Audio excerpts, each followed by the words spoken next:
Live here or what? Let's make sure. I am. Okay, I'm live.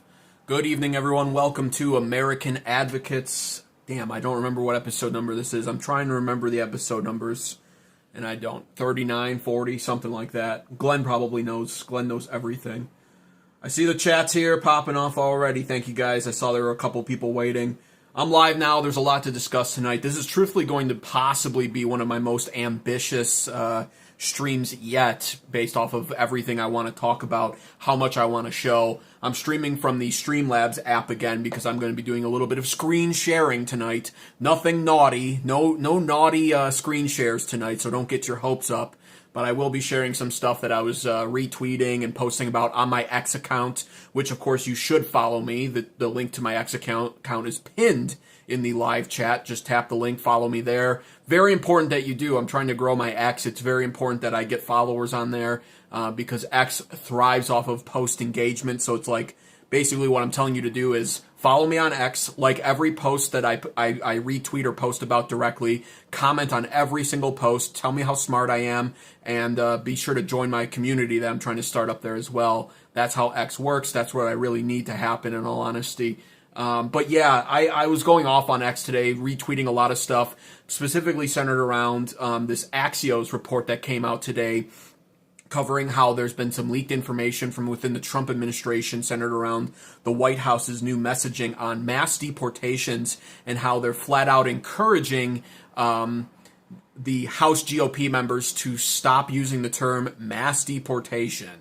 So I'm going to break that down first. Then I'm going to cover a little bit more when it comes to this year and the midterm elections. Taking a little bit of a break and pause on the Iran war. I went into massive details on that last night, covered my thoughts on there. Glenn was there, keeping and maintaining law and order. A lot of MAGA people are lately very offended with what I have to say over the war in Iran and over my thoughts on Israel, but I'm not going to back down on that. It's important that we discuss this in terms of reality, not wishful thinking, not neoconservative thinking, just discussing it for what it is. Went into great details last night about that. There have been some news stories coming out about how the Iranian regime might have planted some mines in the Strait of Hormuz now, but honestly, I don't feel like talking about it tonight all that much. If something breaking happens that I'm aware of, I'll go into it. But for the most part, I want to discuss, like I said, the Axios report, the Trump mass deportations. I want to really lay into that and hammer the point home on that because it's something I've been discussing here on this channel.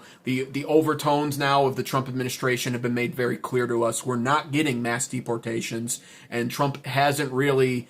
He has no plans on following through on his immigration reform policy that he campaigned on anymore. I've been hinting at that. I've been discussing how Trump's been hinting at that on this channel now for weeks. All the while, the MAGA cheerleaders come in and they say, you just have TDS, you're delusional, you don't know what you're talking about. And more, I'm vindicated on my thoughts on this as these articles come out now and as Trump changes his tone outright on that. So that's what I want to get into first. Then, like I said, Trump has what I'm going to refer to as the new TDS, and it's called Thomas Derangement Syndrome, Thomas Massie. So I want to cover the latest on that as well, and how Trump is he's so upset with Thomas Massie that he's now flying to Kentucky. I think he's already there tonight, actually, and he will be there tomorrow, to campaign against Thomas Massie in his own district, and he's supporting Thomas Massie's number one opponent, basically, at this point, who's a former Navy SEAL, but also a former Trump hater. So much so, and I'm going to break this down a little bit later, so much so that this guy actually rejected the Republican Party in 2016 when Trump won, and only rejoined the Republican Party as a politician in 2021 when Biden won. Yet Trump is so angry at Massie that he is once again proving his willingness to support those who hate him and ultimately wind up sabotaging his administration, all in the name of trying to get revenge on Thomas Massie for basically drafting in bipartisan fashion with Ro Khanna, along with Marjorie Taylor Greene before she vacated her seat, the Epstein Files Transparency Act. This is something that Thomas has directly reported and said to us that Trump called him over and was so angry over it that he promised him to experience wrath like he's never experienced before when it comes to the political front. So I'm going to discuss that, and then finally I'm going to leave us off on some hope this time. Usually the past month of streaming here on this channel, unfortunately, has been done from a sort of doom and gloom perspective, there's not much going on in the ways of anything worthy celebrating when it comes to the Trump administration. But it's about time that I discuss James Fishback, the Florida governor, hopeful, and just everything that I see that's so encouraging about him. I originally wanted to just make a standalone video that wasn't live on this channel, but I haven't had time to do that. I'm very busy in my personal life. I own 2 businesses, so live streaming's where it's been at for me. It's been very successful for this channel, live streaming anyway, so I'm just going to do it live. I've been sharing a lot of James Fishback stuff. The GOAT himself, James Fishback, just liked one of my posts about 3 to 5 minutes ago, actually, before I went live. One of my retweets from him, so we'll break all of that down. Show you everything that he stands for and why he truthfully is where I'm placing my hope for the future of American politics. Once you see his policies, I think some people at least will agree with me on that. So that's what's in store for this live stream tonight. As always, thanks to everybody who's tuning in. Be sure to double tap if you're watching on your phone screen. That's how you like the stream, and it does help the stream perform much better in the algorithm. But if you're watching on your computer like a boomer, then just hit that thumbs up button for me. And as always, stay active in the chat. Make sure post notifications are turned on, etc. So, oh, and don't forget, of course, to pay your tariffs. So that's where we're at with that. Let me look at chat just real quick before we start here. I see Shadow Warfare. Yes, Killswitch is the real name there. Yep, he's in here too. Welcome, Shadow Warfare. One thing is for sure, spammer Steven, Trump will not disrupt. Yeah, he's gone forever. He's been deported, Glenn. Thank you again for your work on that. Streamlabs means we will get some Dave. Yeah, that's not true. I'll follow you anywhere, says Shadow. Absolutely, I appreciate that. Dave the Advocate, yeah. Jimmy O'Connor says we need total remigration. Yeah, I think we do, Jimmy O'Connor. I really do. But we're not going to get, Trump's not our guy for that, it looks like, unfortunately. So it's just not going to happen. But Streamlabs does mean something. I want to warn you guys, to be honest with you. I've noticed when I do stream from Streamlabs, let me just put this out here real quick now, and then I'll try to slow down my ending tonight when I go to end the stream. I've noticed when I stream from Streamlabs, it gives the appearance that I'm still live when I'm not. And then people are in the chat and they're like, hey, bro, I think you're looped. I did that like the other night, and I tuned in back because I was like, why is YouTube still showing me that I'm live? I clicked on it, and there was like one of my guys, Keystone Liberty, one of my most loyal viewers. He's like chatting away. He's like, bro, you're looped. And I'm like, dude, I ended my stream 20 minutes ago. So I'm going to give that as a warning again at the end of the stream, and I'll slow it down. I won't just like turn off the live right away. I'll be like, hey, just so you guys know, this is the official end. I'm ending it now. Don't be deceived. So that was just something I found kind of humorous and annoying. Streamlabs is useful to stream from my phone like this, but it's also kind of annoying. It's very glitchy. So just wanted to put that out there. But let's move on to what I want to discuss today. Switch this up right here. Break it down. This is what I have pulled up to start with.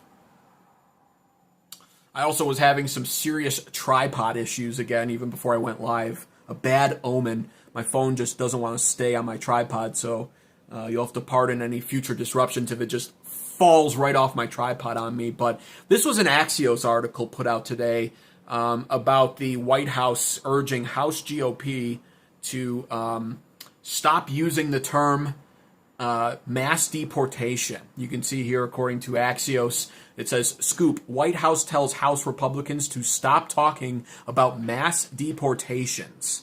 And just found that very fascinating.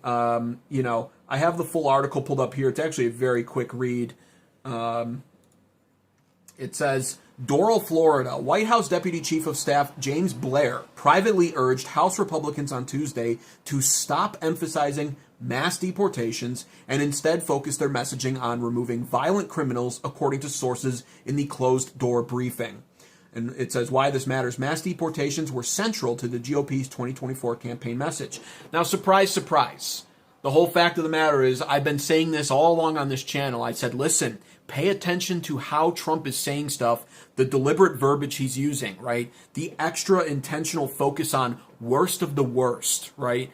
That's being done intentional, but not for the reasons that the MAGA cheerleaders out there that voted for Trump, like I did, by the way, don't want to accept it. But I'm the one saying this, and I've been saying this. You have to pay attention when it comes to any politician, whether or not it's Trump, whether or not it's a Republican or a Democrat. They deliberately use words, language, terms, verbiage to so oftentimes conceal the true agenda or their true thoughts. And so the deliberate shift here, and the noticeable shift, if you were willing to set aside your voting ego and your ego for towing the party line and just embrace reality and actually read into what was being said, was, the worst of the worst. And I've been saying this all along now. That's a cop-out. That's a cop-out by this Trump administration, right? I covered it here live. Alex Preddy, Renee Good, what they deemed a tragedy, and then I wasn't willing to say it was, of course, was really what started kicking this off. And it was actually part of the problem when it came to Kristi Noem, and definitely one of the reasons why she was fired as well, though the main one being the deserved one is that $250 million of ridiculous spending on ridiculous commercials where she's a cowgirl. So, but all of this has been moving towards this direction, and you could put two and two together on this. And I called it out for what it was last year as well on this channel. What started off as a positive channel about Trump last March, literally my 1 year birthday on the channel today. Happy birthday, American Advocates. This was the first time I posted on this channel this time last year. It started off as a positive thing. Trump was he was fulfilling his promises, or at least starting to. And I was loving everything I was seeing. And I was like, oh my God, I need to create a channel about this to dispel liberal mainstream media fallacies and myths and false reporting and misinformation. That was the whole point of this channel. But by September of last year, truthfully by August of last year, I was like, nah, this is not anything that I voted for, and they're shifting everything. So I was calling that out from the start. One of the things that really sent up a red flag in my spirit was actually last May in that cabinet meeting where he called the Epstein files a hoax. But I was willing to sort of overlook that. I called it out, but I was willing to move on from it as well and assume that they would just have to come out regardless, right? Then you fast forward to August, where I put the deadline on this channel, my personal deadline on Pam Bondi. And I said, hey, if we're not getting not mass deportations, deep state arrests by August, then something's wrong, right? And I've been proven to be right on that as well. I've been calling out Pam Bondi since May as well, and in August, I tore into her because it was very clear she was a do-nothing bitch, and that's what she's turned out to be. She's fucking useless, right? So then there was that. And then in September on, I started criticizing everything I was seeing with Trump, right? That disastrous Laura Ingraham interview. That will live on in infamy in my mind and hopefully in yours as well when it came to her, discussing H-1B visas and, Chinese students. And Trump just outright stood up for them. And he said, no, we need the Indians. They're much smarter than Americans. It's not that Americans can't do the jobs, but they just don't know how. It's the shit-eating Indians from India. They love their cow pies, and they love throwing trash in their rivers, and they live in a second world, basically third world country, but they come here and they're just so much smarter. They got to teach us Americans, you stupid Americans, how to do the job first. That's what has to happen. Pure gaslighting, by the way, and I've explained several times on this channel why, and how it's actually the inverse. The Indians come here knowing jack fucking shit. Surprise, surprise. And it's the American men who have been holding their jobs for 20 years, knowing expertly how to do their job and being well paid for it, mind you, that are forced to train their ultimate replacement, which is the Indians here on the H-1B visa, who ultimately wind up working for only around 67% of the total pay the American man was working for, who was previously holding that job and trained the Indian. The Indian will then work, 20 extra hours a week for only 67% of the total pay the American man was working for. It's a scam. It's a straight up scam, and Trump knew it, and he still, on Laura Ingraham, was willing to tell us we need the H-1B visa programs. He was willing to say, the colleges, those liberal institutes full of brain rot, that are corrupting the minds of our youth, we need to invite more Chinese students to come in because otherwise those colleges will go out of business. And he said it like it was a bad thing, right? And so that's really the first indicator was that Laura Ingraham interview. It's like, no, Trump is not anti-immigration. He's not really pro-mass deportation either. That was the first inkling of that. Then you fast forward through Alex Preddy and Renee Good and the tragedies that they were, and then you realize that's all it took. It just took two stupid, idiotic, white liberal people with suicidal empathy to stand up for a community that doesn't give a shit about them and then pay the ultimate price for it, deservedly so in both cases, mind you, for everything to be derailed. Because Trump is not an ideologue. He doesn't have ideology. He's only a populist. And this is his biggest problem, and I've laid into that as well. He's not a Christian. He doesn't have... He's God-inspired in some cases, but he doesn't believe in God, really. It's not that he doesn't believe in the existence of a God, but he's not a Christian, and he doesn't have the convictions needed to go through and follow through on his beliefs and on his campaign promises, which is why he's called a taco. He always chickens out. It's because he's strictly a populist. And so the second that there's any hint of something being disliked or affecting him in the polls, save for the fact that we're fighting a war for Israel now and he doesn't give a shit about the polls anymore, but with everything else domestically where Americans can benefit from, he's always willing to pull back the second that there's trouble in paradise when it comes to polling, because he's only a populist, and that is his ultimate Achilles heel. And so that's what we saw, and I've been calling it out that way forever now on this channel, and I'm just vindicated when articles like this come right out, Axios, and it's like, sure, it's an Axios article. Sure, discredit it if you want, but I'm not going to, because I've seen Axios articles all throughout last year where it was very clear dissatisfied Trump admin workers who realize that Trump's not delivering on his promises deliberately leak this stuff to Axios. We saw it with the Pam Bondi Epstein stuff last year. Those articles turned out to be true, and it was Axios. So I'm not discrediting this article, and I happen to believe it based off of every other narrative I've been carefully crafting with accuracy, mind you, on this channel.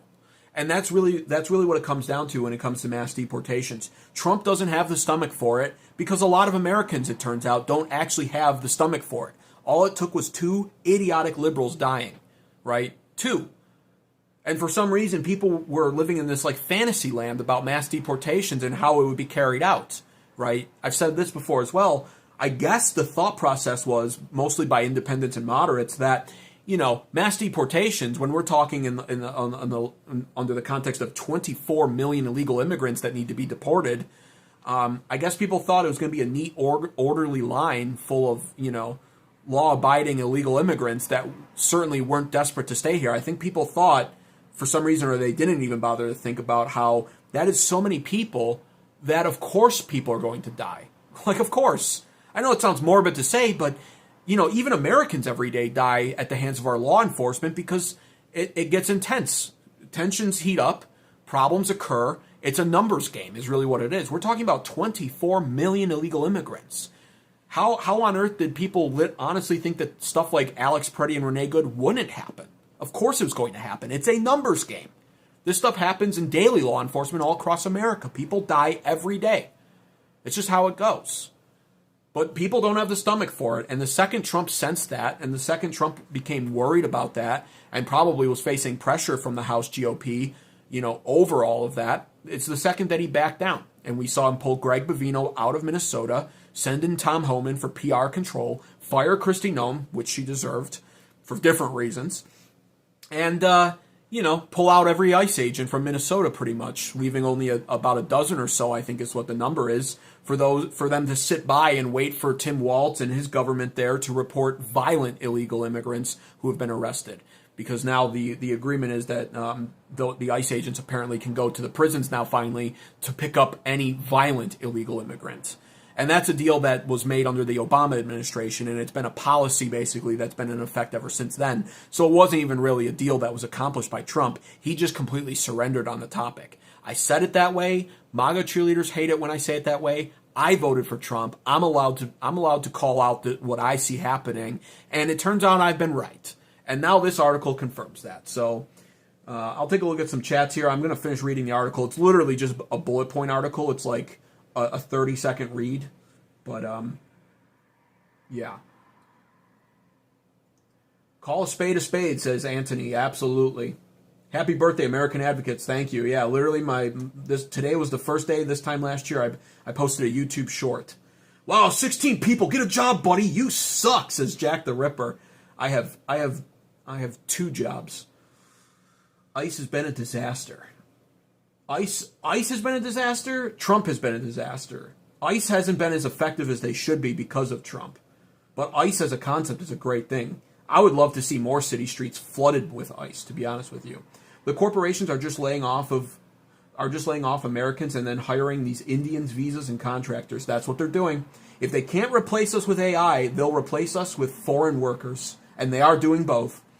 It's awful. The Indian will just use ChatGPT all day to work, figure out what to do. That's true, too. Well, if they're not being trained by the Americans who they're going to be replacing, right? Ronald, which country are you chatting from? Just like USA. Just like the USA.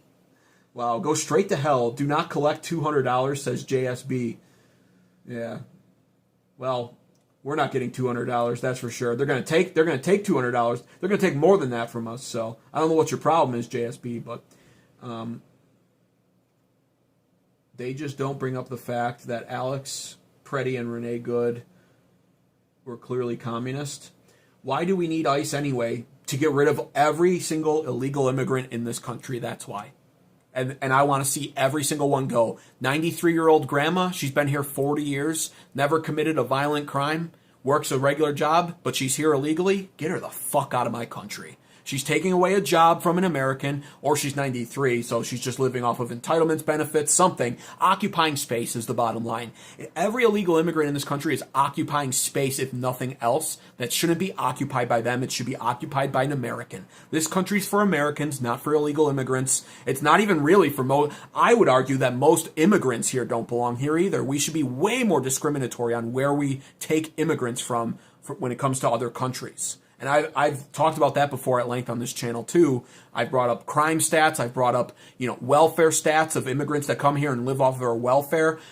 All of those countries should just be outright banned. We should just not be even taking immigrants from those countries. We don't owe any opportunity to any foreigner in the world. They can all stay in their respective countries and try to make their countries better, right? We don't owe opportunities to people. If anything, the immigrants that come here owe it to us to help make our country better and to contribute positively to our society. And if they don't do that, they need to go. They should have their citizenship revoked at that point, their visas revoked. They should honestly just be deported. And if they're here illegally, they need to be deported under all circumstances.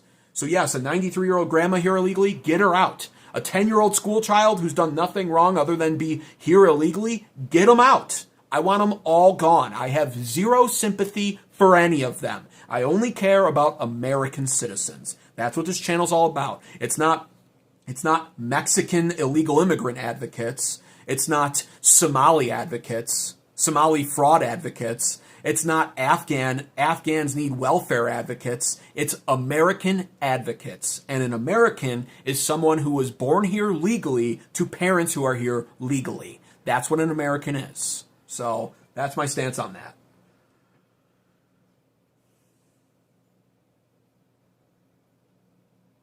You know what's odd is the news in the last 3 months have been eerily silent since the war in Iran kicked off. What news, though, Tom?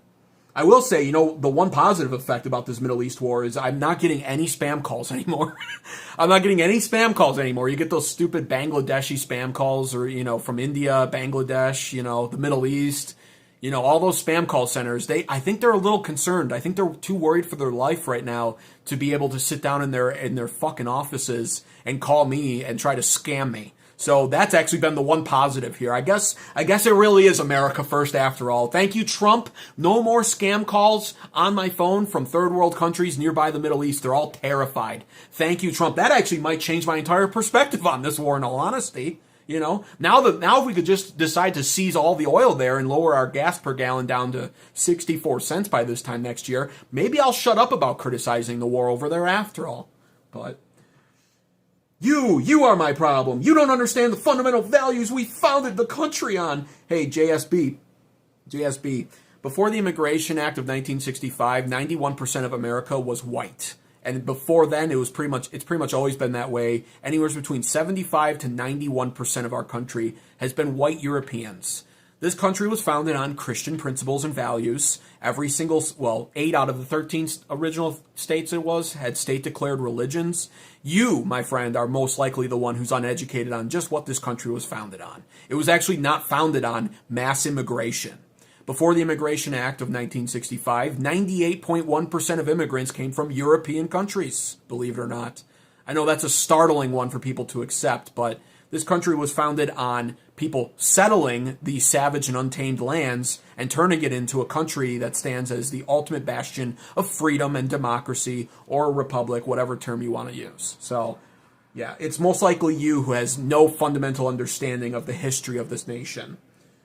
And that's why you're here, ultimately. You're here to receive my pearls of wisdom and knowledge, for which so you should be paying your tariff. You can do that by clicking the $ sign on the bottom right. And for somebody like you, truthfully, your tariff is a lot higher than some of the respectable ones in this chat. You should be entering in no less than $10, honestly.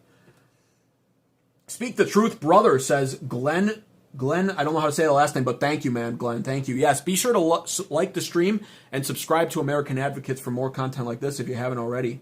This chat room is a ghost town, says LeVar. Yes, that's because I got my deputy in here, Glenn, and he deports morons. The country wasn't founded... Actually, he only deports spammers, but still. That's my cope. That's my cope for why I'm just not popular, guys.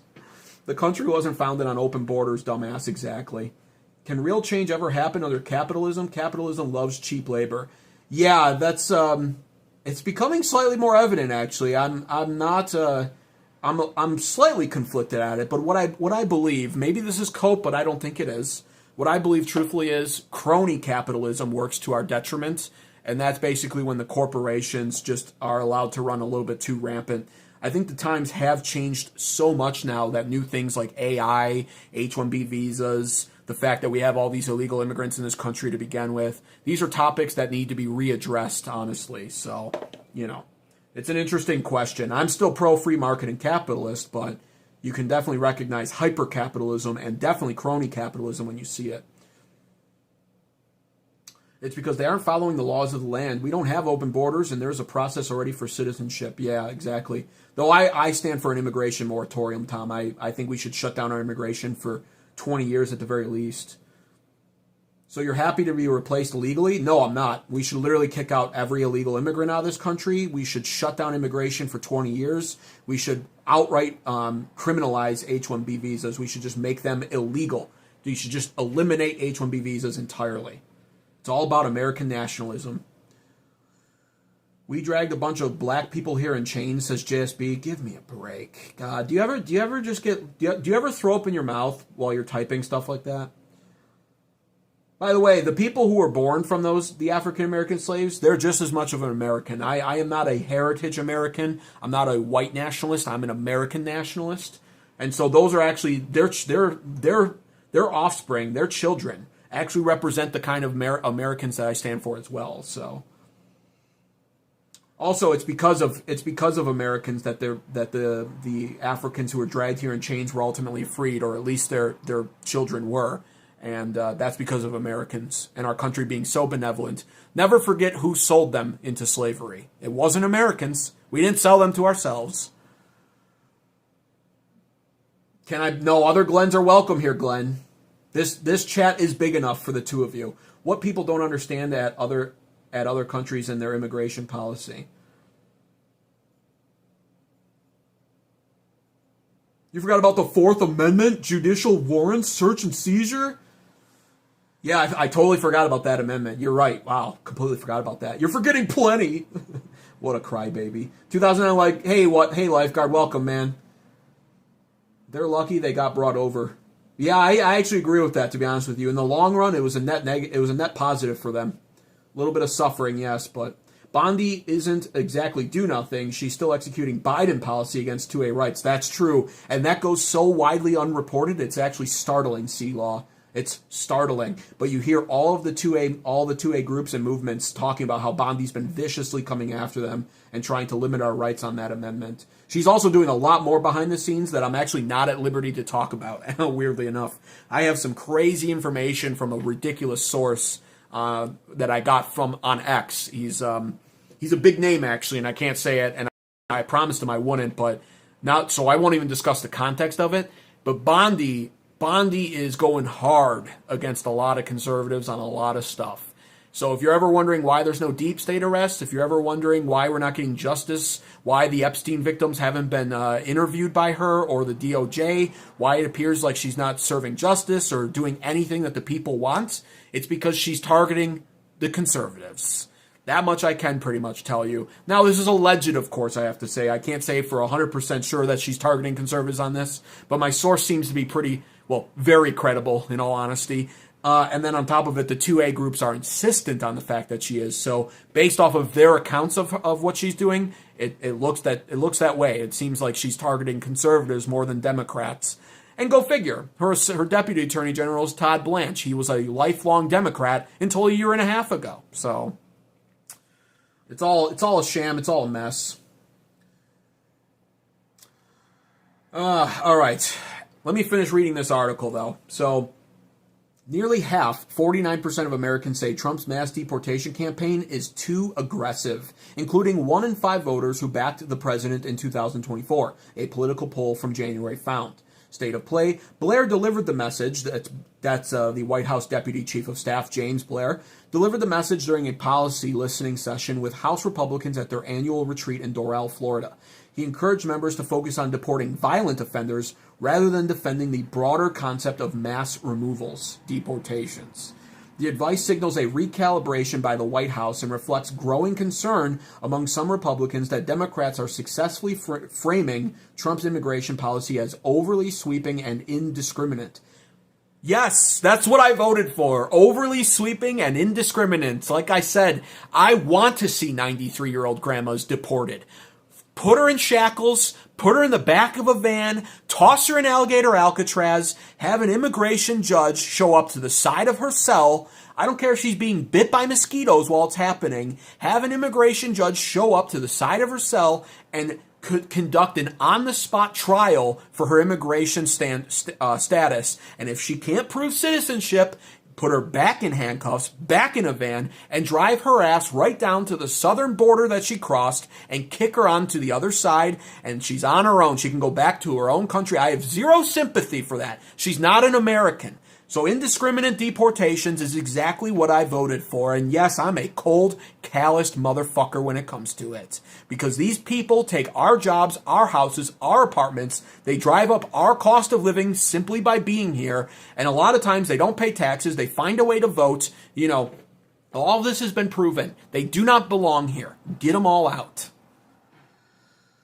But this is the Trump administration. It's a toothless administration when it comes to justice, and it's a wish-washy administration when it comes to all other campaign promises. The only thing we've gotten that is different at this point from any other conservative is quite literally, well, even not then, the southern border being completely secure. But this is like a John McCain administration, basically. You know, we thought we were going to get an Andrew Jackson that tells the courts to go fuck itself. We thought we were going to get a Ronald Reagan when it came to a better economy, a golden era for the economy. We thought we were going to get all of that. We thought we were going to get a true maverick. We thought we were going to get a guy who's, you know, can't be bought, right? We thought we were going to get all of that. It turns out we're just getting what would have been a John McCain presidency, you know? That's what we're getting. It's just neoconservatism with the southern border being closed. But everything else is just boomer slop. It's, oh, the immigrants deserve a chance to be here, and the poor farmers, and, oh, you know, we got to stand up for Israel, and we got to protect them, blah, blah, blah. It's so gross. It's so gross. It's why I can't wait to watch the Republicans get annihilated in the midterms this year, because they deserve it. And I'm certainly not voting Republican until I see really good candidates rise up. So, you know, and that's why I'm going to be covering James Fishback at the end of the stream. He's the example. GOP, if they want to be popular with the youth, if they want to win elections, especially when it comes to the future generations, the ones that actually matter. Believe it or not, the world doesn't revolve around boomers. They're dying off. They're finally hitting the deceased line. They're finally on the verge of losing majority power in our politics, yet they're still being catered to. You know, if our politicians were to focus on the priority, the true priority, which should be millennials and Gen Z and Gen Alpha, then James Fishback is the kind of person that this party should be embracing. But will Fox News ever cover them? No. They're too busy covering Fetterman from Pennsylvania. They'd rather talk about a Democrat willing to occasionally cross party lines than to cover a true maverick and to cover a true glimpse of the future of our politics in the form of James Fishback. That's why I'm excited to show him later on this in the stream here. So, but it says the article wraps up by saying the big picture. Immigration enforcement has been a defining issue for Trump and congressional Republicans and was a central pillar for their 2024 campaign message. The administration has leaned heavily into aggressive enforcement actions in its first year, but the killing of 2 U.S. citizens this year in Minneapolis and reports of U.S. citizens being detained have complicated the politics. What's next? House Republicans are meeting this week to map out their legislative agenda and strategy for keeping the majority in November's midterms. It's a lost cause. They've lost it. This war has pretty much sealed their fate, but backing down on immigration, handling the Epstein files as disastrously as they have, it's all playing its part. They're just, the blue wave is coming. And I made a video last year about how it was going to be a red wave. because none of this was happening yet, and it was so obvious it was going to be a red wave. Now, I need to make a video about why it's going to be a blue wave. It's crazy. Blair also told members to go out and find real Americans to highlight wins in the GOP's sleeping legislative package passed last summer. Yeah, the only thing Congress really passed, truthfully, that was meaningful, the big, beautiful bill. Ridiculous. Absolutely absurd. Stop everything. Is that a super chat that came in? Thank you. 2009 Lifeguard for the super chat. $1.99. Out with this secret information. I can't. Definitely not for, no offense. $1.99 is super appreciated, but not for $1.99. I mean, you might be able to convince me if it was like $999, but even then, I gave him my word, and my word is my bond. So truthfully, not even $999 would force me to let go of that information. If I promise something, then it's a promise, and I can't compromise. I can't compromise him. He's too important of a figure, in all honesty, and he's someone I actually respect. And it was just cool to be able to interact with him in my private messages anyway. But yeah, when you, if I did, it would change. It would probably radicalize people on the Trump administration. I'll say that much. Okay. I'm so bored. JSB, you should be just paying your tariff. Honestly, you are just swine in the chat.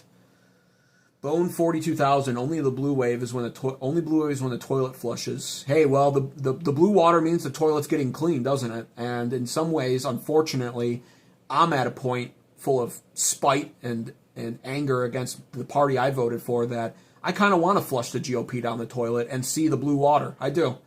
At least for the midterms, because I think the GOP needs a massive reality check. They just take our votes for granted.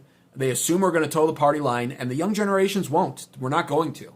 I will watch them fail, and I'll do it with a smile. And that's my promise. That's my promise to the GOP and all of the boomer cucked politicians that are a part of it. Fuck all of them. You don't just get my vote by default. You must earn it. You must serve and represent me.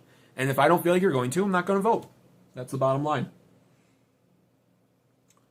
I got my Doge check, $1,500, says Bone. Wow, good for you. Is that actually real? Because I wasn't even aware that it was going to be Doge checks being handed out. Cole Ferguson says, I have nothing to say to people who still support Trump, just completely lost. Well, you're a super liberal, so I'm not going to read that and like totally agree with you, because we don't support Trump for different reasons overall. But now there is sort of a Venn diagram effect here, Cole, where we can identify, unfortunately, I think this is unfortunate, by the way, but we can unfortunately identify common reasons, be it as far apart as we are ideologically and politically, for why we don't support Trump. And that's sad. That's actually sad. Stop everything. Another super chat coming in from Shadow Warfare for $5 with the American flag, the most beautiful flag in the world, and it's not even close. Every other flag is literally just disgusting and ugly. I hate every other world flag, but the American flag is amazing. So I appreciate that, man. He didn't even need to use the chat to say anything, because he's just a Chad. He's just a Chad. He's like, you know what? I'm just gonna pay $5. By my reckoning, that covers about 2.5 tariff fares for what the deadbeats should be paying. So thank you for that, Shadow Warfare. It truly is always the good people in the American Advocates chat that are unfortunately having to pay their money. YouTube should force a way where it's like, if I don't like your chat, I can click on your name and just suck $2 right out of your bank account and just be like, boom, that's a tariff right there, you imbecile. $2 tariff, boom, gone. You're never getting it back. That's what YouTube should do. Why does it have to be the good ones that are paying it here in the chat? That's the real question. But I appreciate it nonetheless. Stop everything. Oh my God, a $10 super chat from Glenn. My own mod, my unpaid mod. Now this is free market capitalism on display right here. He doesn't even say anything. He just pays $10 and he doesn't even say anything. This is what free market capitalism looks like. He does work for me. I don't pay him, and then he gives me $10. That's the American dream right there, in all honesty. Thank you so much, Glenn. Seriously, I appreciate you. Appreciate you, Shadow Warfare. Appreciate you, 2009 Lifeguard. You guys are amazing. Thank you so much. Thank you, guys. Appreciate that. Okay, let's get a move on here. Let's get on to some more stories I wanted to cover. Actually, really, to wrap up neatly in a bow here, this Axios article, I wanted to show you guys this video. It doesn't get much more conclusive than this, actually. Let me pull it up. There's a lot to discuss live today. Yeah, here it is. And describe it differently, but here's the good news. Here's Speaker Mike Johnson. So if you had any doubts about what I'm saying, and you're like, wow, this guy, like, he must live in his mom's basement, or, well, actually he lived in his car for a while, but now he lives in his mom's basement because it was getting too cold. And he can't know anything about politics. He has no good read on the Trump administration at all. I mean, Trump is all about mass deportations. I don't know what this guy's thinking or seeing. The H-1B visas are a good thing. We need those Indian workers. If that's you right now, and you don't want to believe that the Trump administration has completely shifted its tone and narrative and verbiage on mass deportations, look no further than Speaker Mike Johnson openly pretty much saying as much and pointing to the reason why this administration has shifted their tone on what he calls their aggressive immigration policy. Take a listen. Let me turn up the volume too so it shows up good.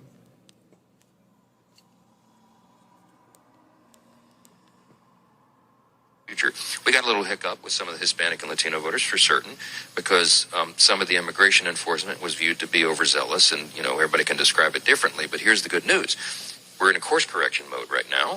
We're going to have a new Secretary of Homeland Security. Mark Wayne Mullen is going to be do a great job in that role. I'm sure that he'll be confirmed by the Senate. He's a thoughtful guy. He'll bring a thoughtful approach. You have somebody like Tom Homan, who has 40 years experience in the field and was decorated by former Democrat presidents for his acumen and expertise. And he went into Minneapolis and brought calm to the chaos there. You hear all those words? What does that sound like to you? Overzealous immigration enforcement? Course correction? What does that mean to you? Does that mean mass deportations? Or does that mean the Trump admin has completely taken a 180-degree turn, or at least a 90-degree one, and said, you know what, just the worst of the worst. Let's not forget, he said, Trump himself takes the credit for, I told them they needed to ease up on our farmers. And, these farmers need the illegal immigrants for cheap labor. It's basically slave. He didn't say this. It's basically slave labor, $3 an hour. It's what keeps our produce costs so cheap. I mean, that's truthfully what's going on here. He didn't say that, but that's truthfully what's happening. And he said as much. He said they need to go easier on the farmers. He doesn't want mass deportations. Speaker Mike Johnson, just pay attention to the words. It's not hard. It's not hard. And I'll harp on something else even that bothers me as well when it comes to this. It's the fact that, once again, they feel the need to add credibility to what they do by citing the fact that the Democrats have supported something, right? That's why Fox News loves John Fetterman. He's a Democrat that's willing to cross the aisle and the party lines.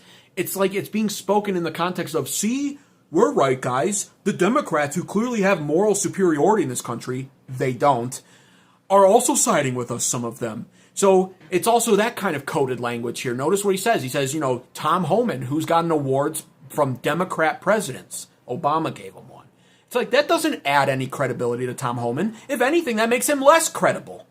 Democrats don't have moral superiority here. Republicans do.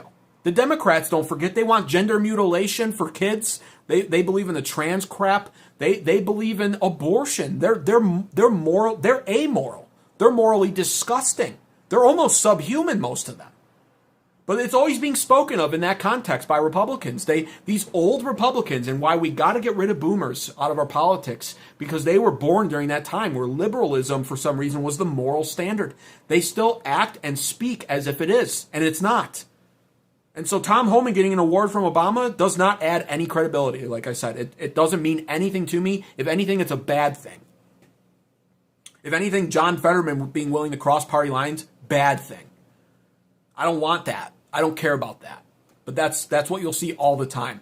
It's honestly, it needs to stop.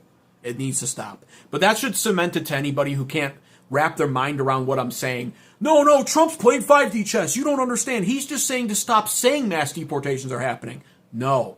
Mike Johnson just said it's a course correct. The immigration enforcement was overzealous. Trump himself said, give the farmers a break. Give the service industry a break. Trump himself likes H-1B visas. So it's done. It's done. Mass deportations aren't happening. And the DHS reports 600,000 deportations last year. Not nearly enough. Not to mention the fact that a lot of those turnarounds at the southern border are factored in, which do not count, right? Those don't count as mass deportations, turnarounds. And on top of that, if you're allowing H-1B visa immigrants in, you're undoing all of the work anyway. The number very, very likely is only around 230,000 total illegal immigrants were deported last year. And that's not nearly enough. It needs to be closer to 1.5 million a year, and that needs to happen on a multi-presidential basis. It needs to be Trump deporting 5 million at least by the end of his term. That's not going to happen now. And then it needed to be another conservative for 8 years in a row doing 5 million a year, for 10 million total plus Trump's 5, put us at 15 million out of 24. That would be much better. It's not going to happen. They can't establish that kind of pace, and when they try to ramp it up a little bit, it gets too hot and Trump backs down. Bottom line.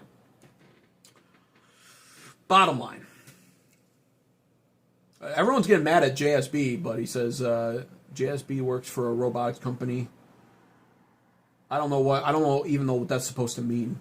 JSB is just swine. I think it is actually encouraging that even though we are ideologically far apart, we can both agree that corruption and lies and pedophilia are bad from our leaders. That's fair. That's probably the best thing you've ever said in my chat, Cole Ferguson. My heart almost softens for you. But we are still enemies. We're still enemies, Cole. But yeah, that's fair. Right now, that's fair, especially. I think right now it's fair to identify a common issue with our politics as well. And it's a certain country that we seem to be sycophants for, or at least our politicians do.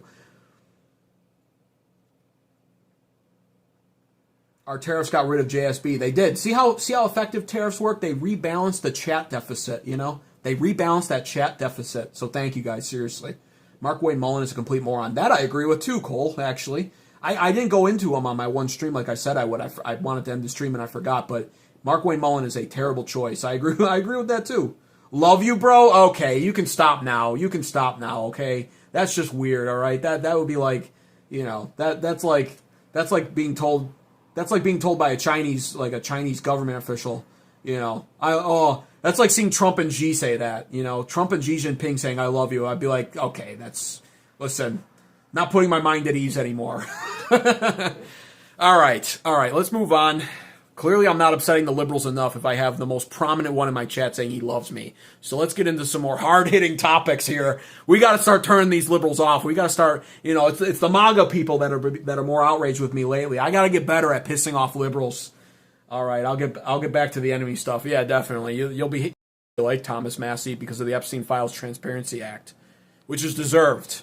That dude, he worked his ass off for that with Ro Khanna and Marjorie Taylor Greene.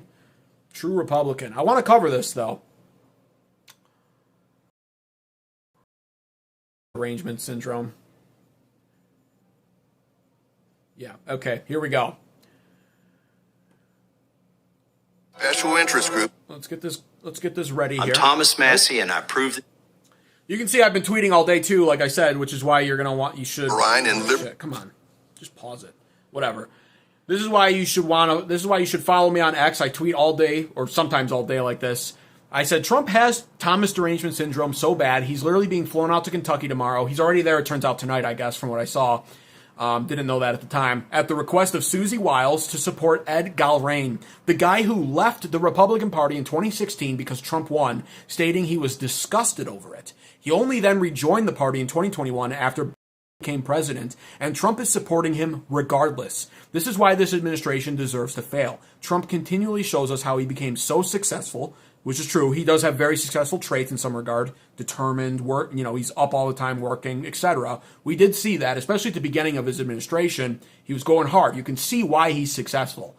But also shows us why he's been bankrupt multiple times. I believe it's been 6 times, including the time he bankrupted a casino. Moments like this show why. Trump is just such a polarizing person that even internally he's polarizing. He's simultaneously so successful and such a failure.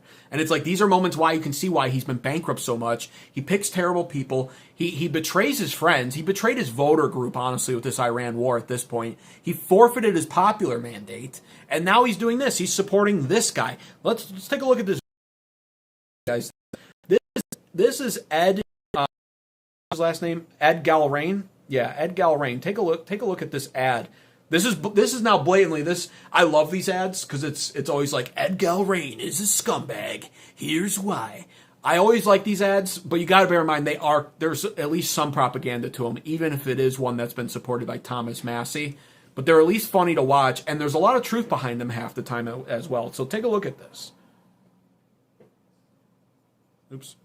Woke Eddie Gowrine and I'm Thomas Massey, and I approve this message. Woke Eddie Gowrine and liberal out-of-state special interest groups have run millions in ads trying to tell you how pro-Trump he is. But what they haven't told you is Woke Eddie Gowrine abandoned President Trump's Republican Party, a complete dereliction of his MAGA duty. Woke Eddie left the Republican Party right after President Trump won the Republican nomination in May of 2016. Just check his voter registration. That's right, Trump becomes the party leader, the MAGA movement is taking off. Disgusted by what he sees, Woke Eddie Gowrine turns his back on Trump and walks away. But it gets even worse. After Eddie Gowrine left Donald Trump's GOP for over 4 years, guess when he finally changed his registration back to the Republican Party? That's right, only after President Trump was no longer in office and Joe Biden had become president in 2021. Woke Eddie Gowrine. Not just a Trump hater, a Trump traitor. That's great. Yeah, but, that's just, it's insanity to me, right? I mean, that is literally insanity. And Trump, the startling trend with Trump, and now both administrations we've seen this, because we saw it in his first administration as well, where he picked all the wrong people. And it was just like, the most ridiculous act of self-sabotage, I guarantee you unknowingly so. And the excuse then, at the time, was, well, Trump's never been in politics. He's a businessman, and he trusted the advice of people on who to pick. He wasn't as familiar with that world. It sounded like a credible criticism or a credible excuse for him, right? And so people, when they were voting this time, they're like, I sure hope Trump picks the right people. And then people are like, yeah, well, he just didn't know back then. Now he knows. It's going to be a much more even playing field. He knows what he's dealing with now. And you're like, you think to yourself at that time, you're like, yeah, that makes sense, actually. You vote for Trump. Turns out he hasn't learned anything. He has all the wrong people around him. He has Senator Lindsey Graham, the warmongerer, the unmarried warmongerer, who should be a grandpa by now, but instead has no children, because I heard that he's gay. I don't know if that's true. He has no children. He's not a grandpa, and he constantly advocates not for the constituents of his own home state, South Carolina, but for the Ukrainian people and the Jewish people in Israel. And he wants foreign funding to be maxed out and sent over there along with our young men. The young men that should be his grandchildren in this case, but aren't because he never had kids. Yet he's so comfortable trying to encourage us to be in a position where we have to send our kids, our young men overseas to fight and die for a foreign country in a foreign holy war that we shouldn't have any involvement in, right? That's just one example of someone who's around President Donald Trump. Where are the people who are actually loyal to him? They're nowhere to be found in his administration. General Mike Flynn went to prison for Trump. He's nowhere to be found, right?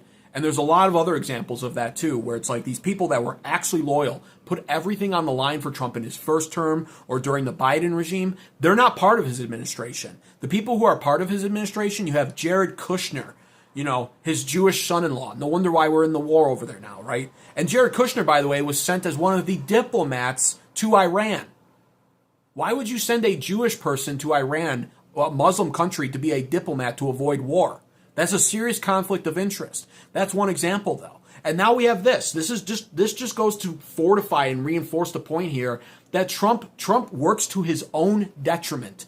As hard as he works to be as successful as he is, the president is perhaps one of the most successful positions you could ever hope to hold in this country. He will literally be remembered in history forever, most likely, right? That's what that means. That's clearly somebody who's successful. But as successful as he becomes and as hard as he works to be successful, he then just undoes it all himself. It's like he gets bored with peace or bored with success and has to usher in his own undoing in order to entertain himself or have something to work towards. It's honestly startling. And this is a great example of it. It gets even worse than that, too. I wanted to show more stuff on this Ed Gowrine guy, right? Here's another ad that Thomas Massey is running on him. Approve this message. If you miss Kamala Harris's Woke America, don't worry. Ed Gowrine is ready to turn back the clock.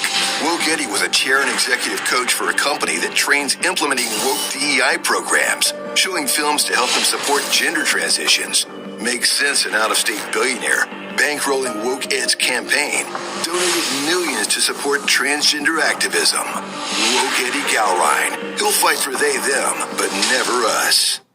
Yeah, and you know what's even funnier is how much more fitting is this ad that Thomas Massey had out there now that we saw Trump's mistake when it came to his Truth Social post the other day in the Save America Act, an act that much of a pussy to get passed because, according to him today, they don't have the votes for it, even if they did invoke the filibuster. And John Thune, I guess, is incapable of garnering the votes for it, despite a Republican majority. Nevertheless, in the Save America Act, the Trump administration decided, or, well, not the Trump administration, but they decided in Congress to add in, or Senate, that is, to add in more, is what's happening. So I believe it's Senate that adds in and then passes it back down to Congress for the final vote, right? And it's sitting in the Senate. So they've added in transgender stuff, right? And you're like, oh yeah, that's good. Trump campaigned on that, on ending that, on the mutilation surgeries. Trump slips up though on his Truth Social post just last week, and he says, well, it's no more transgender mutilation surgeries in the Save America Act for minors under 18 unless they have their parents' consent, written consent. We didn't vote for that. We voted for that shit to end outright. So will Trump have a problem with this guy, apparently, Ed Galrain, in the past supporting that stuff? It doesn't seem that way, does it? It seems like what Trump campaigned on when it comes to some of these political ideologies is just a sham or something he only half-heartedly believes in.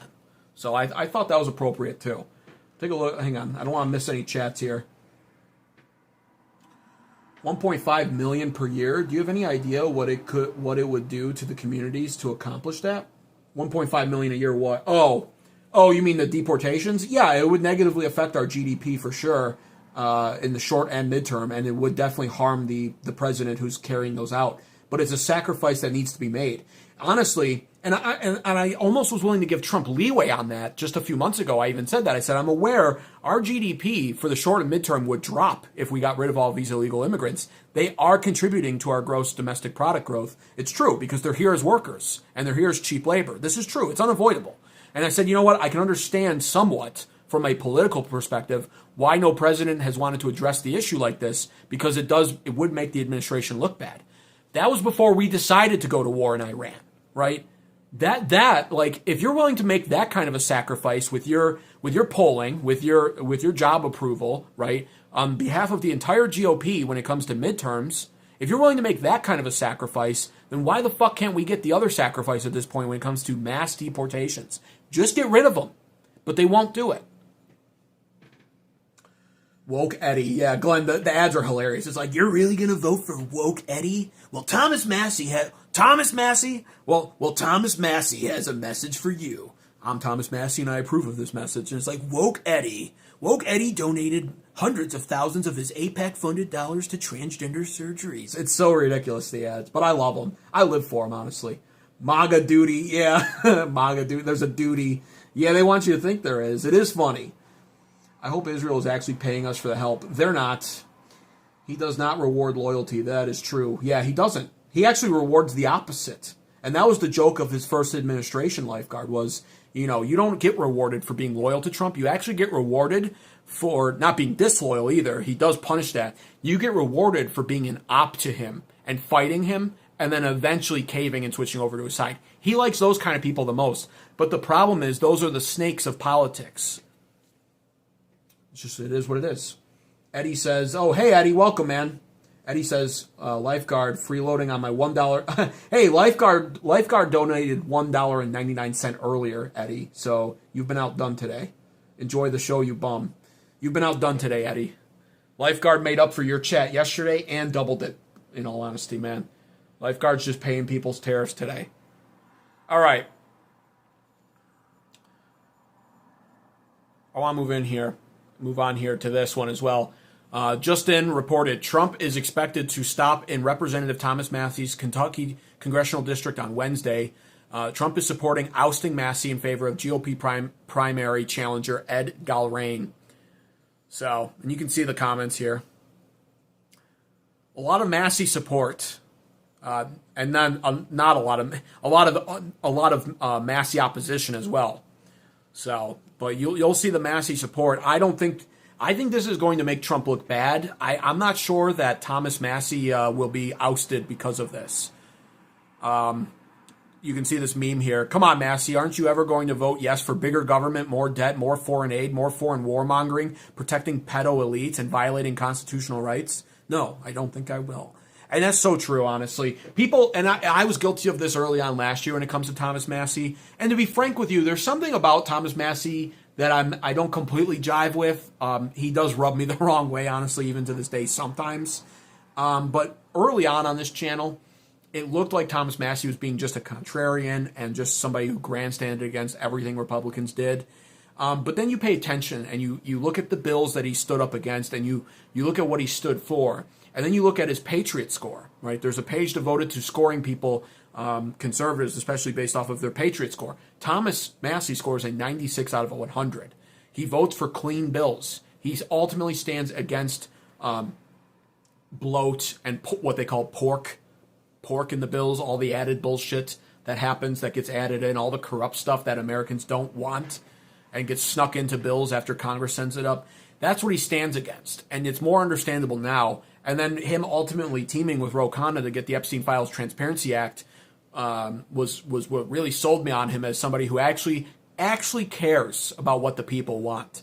And so I used to say, Massie's just a contrarian, I hate this guy. I've changed my tune on him for the most part, in all honesty. So, yes. Now,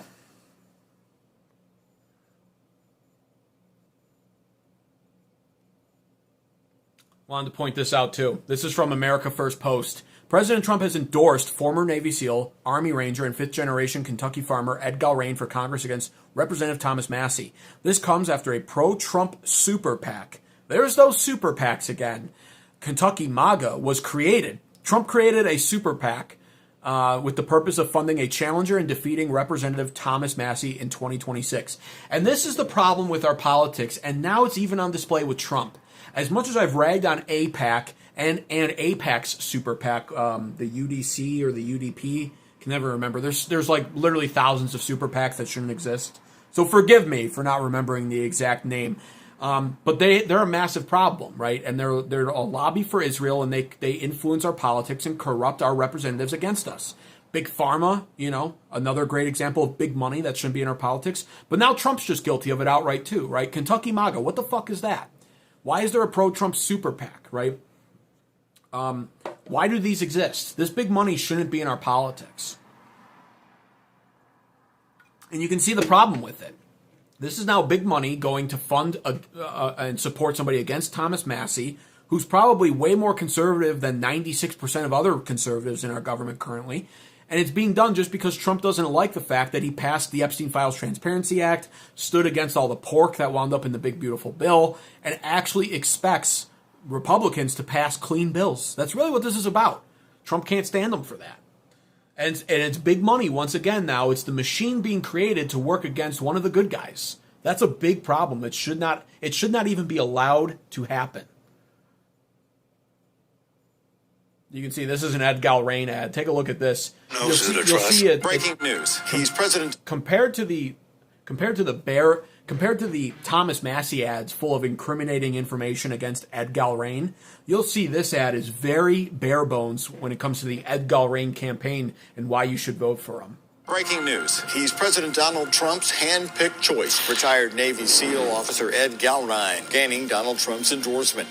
President Trump knows who to trust. Navy SEAL, Army Ranger, and fifth-generation Kentucky farmer Captain Ed Galrain, a true America First patriot. Trump knows Captain Ed Galrain is a winner who will not let you down. That's why Trump gives Ed Galrain his complete and total endorsement. I'm Ed Galrain, and I approve this message. Yeah, he can't really say though, that's what I mean by bare bones. First of all, you got to laugh at the propaganda, the imagery, the gun. He's shooting the gun. He's in a tractor. He's driving in a truck with his dog. It's like, and by the way, it's shameless, but everybody does it. So I'm not even coming at him for that. He should do stuff. Every politician should do stuff like that, especially if you're a conservative. So, but it's always going to be funny when you just identify it for what it is, right? But then notice how lackluster an ad like this is. Thomas Massie dives into who he is in his ad. He denounced the Republican Party when Trump won, only became a Republican when Biden won. That looks terrible, right? He stands for woke stuff. He donates to transgender stuff. Ed Galrain, on the other hand, he can't even muster up one compliment about Trump to help encourage you to vote for him and at least try to trick you into thinking he's pro-MAGA and pro-Trump. He can't even do it.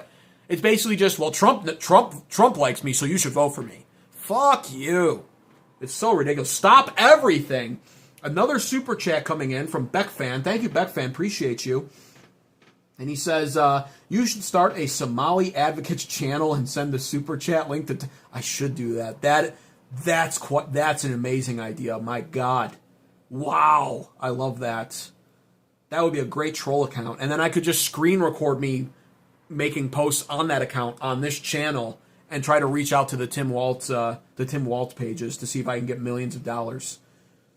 I could do it, and I could be like, hey, I'm Somali advocates. We're being persecuted by this wicked Trump administration. We just want to run our daycares in peace. We could really use some funding. That's a brilliant idea. Brilliant. And then I could just get a picture up of a light bulb, light bulb type shaped head, and be like, see, we have kids in here. There's 3 kids in our daycare. They need your support. 3 Somali kids, they're going to starve now that we're being accused of fraud and corruption. Can you please, for these 3 children that we watch every Wednesday, only Wednesday, by the way, can you please send us $1.5 million? What? No bald eagle flying in with a cold beer in the ad? Yeah, it's missing that, Tom. It's missing that. It's missing that for sure. Okay. What else do I want to mention? Here, I wanted to mention this. I wanted to bring this up to Thomas Massie for Congress. This is the Thomas Massie for Congress page. Let's take a look at this. Israeli citizen Miriam Adelson bought the Dallas Mavericks for $3.5 billion. Now she's buying politicians. She's spending millions in Kentucky to buy Ed Galrain, my primary opponent, a congressional seat in Kentucky. Why? Because I won't vote to send your tax dollars overseas. And that really is I've pointed this out before on this channel a couple of times now. This lady right here is perhaps one of the biggest reasons why we're seeing such a 180-degree turn in this Trump administration. You follow the money, follow the currency, and follow the donations when it comes to Trump and Republicans, but especially Trump. In his first term back in 2015, 2016, when he was running, this family, the Adelson family, last time, if I remember correctly, wound up donating roughly $20 million to Trump, which is a large amount, obviously, to us, right? But to Trump, it's actually not that much. He's a billionaire, so especially at the time. This term, however, that number has more than 10x'd. It's hundreds of millions of dollars now. So is it any wonder we're seeing what it seems to be an inexplicable 180-degree turn from Trump? No. And is it any wonder that we're seeing somebody like Thomas Massie, who has taken $0 from AIPAC or anything like it, now trying to be ousted, now on the verge of being ousted from his seat by the Trump administration? No. It all just comes together to create the accurate picture here, right? It just all does. And there's just no way around it. And I love that his official page shared this because it's the truth. And it's an uncomfortable truth for a lot of Republicans. But it is nevertheless the truth. The money always talks. It's called currency for a reason. I say this all the time. This is something that you have to understand if you want to be successful. But if you also want a good read on politics, it's called currency. A river's current moves from point A to point B. So does money. Follow where the money goes and you'll understand everything. And there you go. This also summarizes it quite well. Here we go. There's the figure for you. $2,869,777. Gee, wow. I wonder what Ed Galrain will stand for if he wins the seat over Massie. I wonder what he'll be talking about in his political career.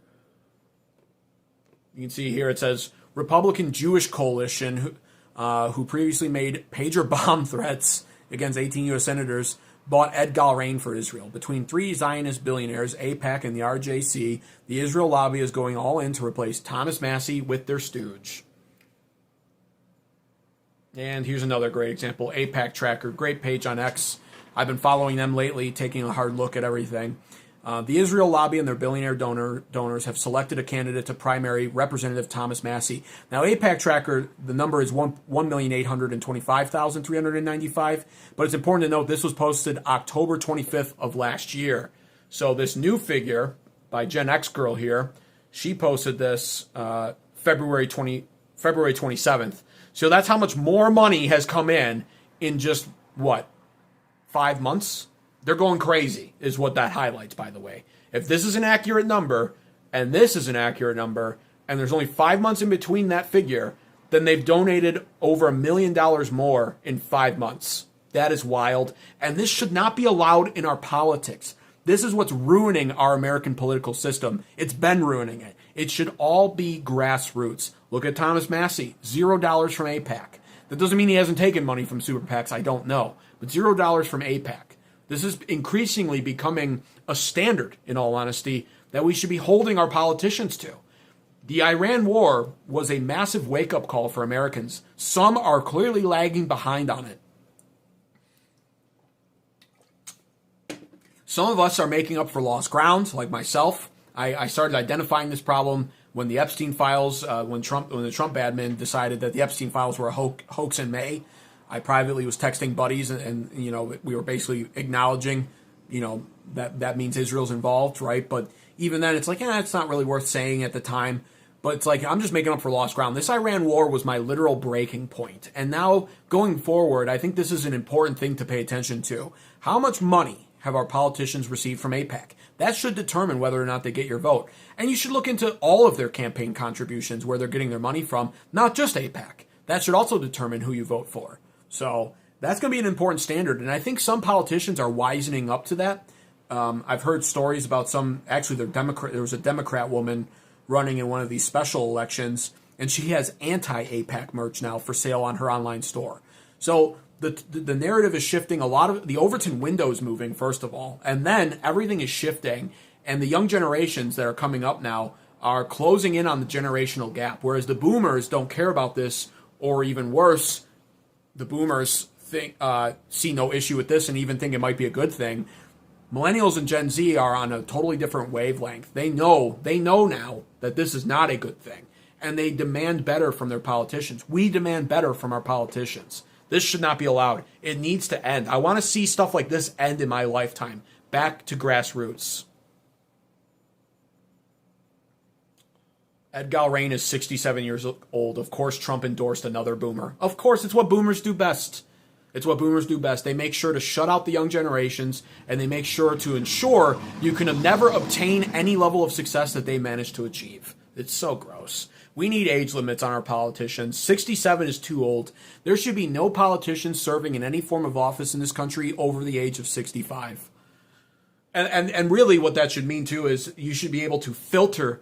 You should be able to literally look at a politician who's running. Let's say it's a president, and he's 64. That should disqualify him. The limit should be 65, and if he's 64, you should be able to look at that and go, no, you're disqualified too, because you'll be close to 70 by the time you leave office. That's too old. You should be leaving office at 65 and done. Your political career is done. You cannot serve past 65. And there's always exceptions. People point out the exceptions of sharp 70-year-olds. Yeah, that sucks for them, but the general rule is the general rule, and it gets displayed time and time again on why it's a bad idea to have senior citizens in office. They're out of touch. They're suffering from dementia, memory issues. They're slower. They're just less enthusiastic. This Trump, compared to his first term, is totally different. I'm not willing to say he has Biden levels of dementia, like the Democrats want to gaslight you into believing, because they're mad that Biden did and he got exposed for it, basically. So they want you to think Trump does. I don't think Trump has dementia. I just think Trump is wildly out of touch. He's slowing down. He's way too old. He's a boomer. He's stuck in the 70s and 80s in his head, the 1970s and 80s. So he governs as such. He executes as such. And there's just a lot of problems. And he's not fiery and he's not passionate. And his interests are just completely different. So that is a part of the problem, and why there should be an age limit on our politicians, and term limits for that matter. I wanted to pull this up too. This is Thomas Massey. Called me on the phone This is Thomas Massey, his account of Trump after the Epstein Files Transparency Act was passed. President got mad at me. You know, you've heard me say this before. He called me on the phone 3 times while I was on the floor of the House. I let it go to voicemail 3 times. I didn't have him in my phone. Technically, I didn't know it was him, but it was all zeros, you know, like, right. And I figured there's only one person can get a phone number with all zeros. So I did call the White House back, and they put Trump on the line, and he said, "I'm coming at you like you've never seen. Never in your life before have you seen the way in which I'm more popular than you in Kentucky, and you know it. I'm backing your primary opponent, and you're gonna lose." And then I tried to talk to him about the Constitution and that it required us to vote. And he started screaming at me for 3 minutes. And then he repeated everything again and, hung up on me. Well, I wish I lived in Kentucky so I could vote for Thomas Massie, but if you do, you should definitely vote for him. He deserves your vote, and this administration deserves the failure that it has coming its way. It deserves the disastrous midterm election results that it will be witnessing under this administration as a result of this administration's failures. That's all on the horizon now. It's all going to happen. I don't think anything can stop it at this point, and it's deserved. Bottom line. It pains me to say that as a social and fiscal conservative, but it's true. But what about Bernie, says 2009 Lifeguard. What are you talking about, Bernie Sanders? What about him? All right.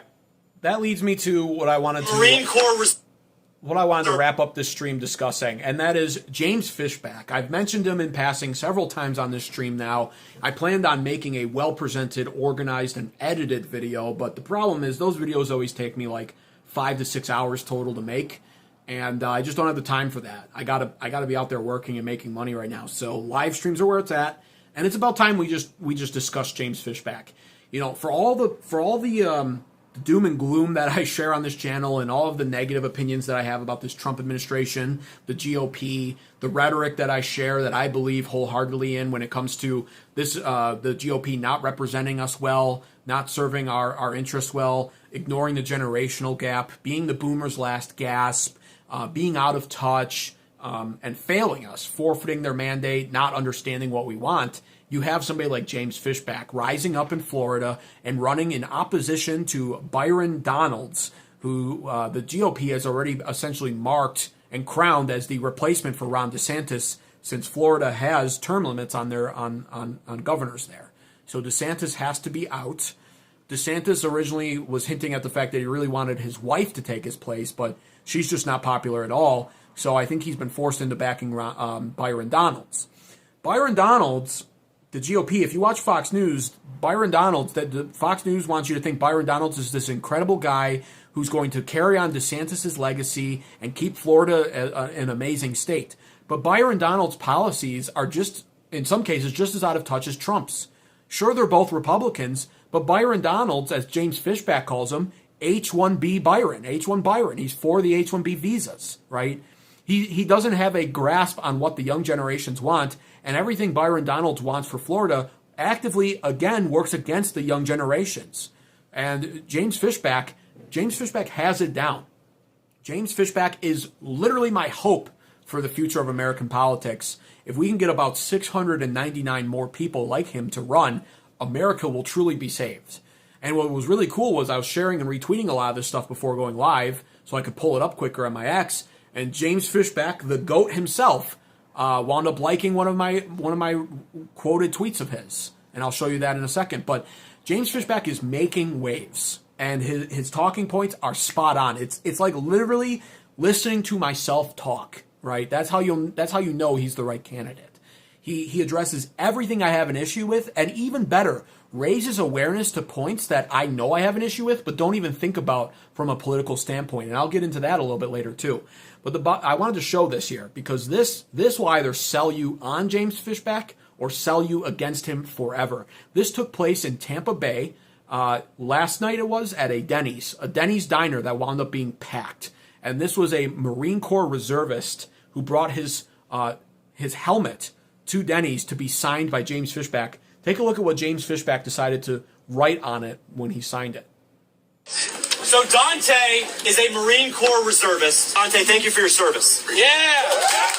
He asked me to sign his Kevlar helmet, and I said, what I'm going to sign on this helmet, the Department of War, the Pentagon, the bureaucrats may not like, but every American would agree with, no matter your political affiliation. And what I wrote on his helmet is this: no American should die for Israel. Yeah! Amen. Fuck yeah. So Dante... Fuck yeah. Now, this could cause some problems for Fishback, unfortunately. Not enough boomers have hit the deceased line yet, unfortunately, to where you can't just discount their vote. And this will really piss off boomer voters, unfortunately. But when it comes to the youth, He's winning over the youth majorly so. In fact, I actually shared this next. This was the line. I don't know if I can play this for long because it's got music, but I'll mute it. On me, baby, you don't need your purse. Everything on me. Some ghetto music. But this was the line in Denny's for James Fishback last night. Apparently well over 300 people showed up. Check out what the typical person in line looks like, by the way. They're young, there's a lot of men, and they're all eagerly lined up outside Denny's to meet with and discuss political talking points and stuff with James Fishback. Great to see this. This is what you want to see. This is why I have hope for American politics right here. And I actually directly messaged James Fishback tonight, and I even said that you give me hope, because he does. And when I say we need better quality candidates running for office, James Fishback is the guy. But what about Bernie, his age? Oh yeah, for sure, lifeguard. Yeah, we gotta get all those people out. They're way too old. So now,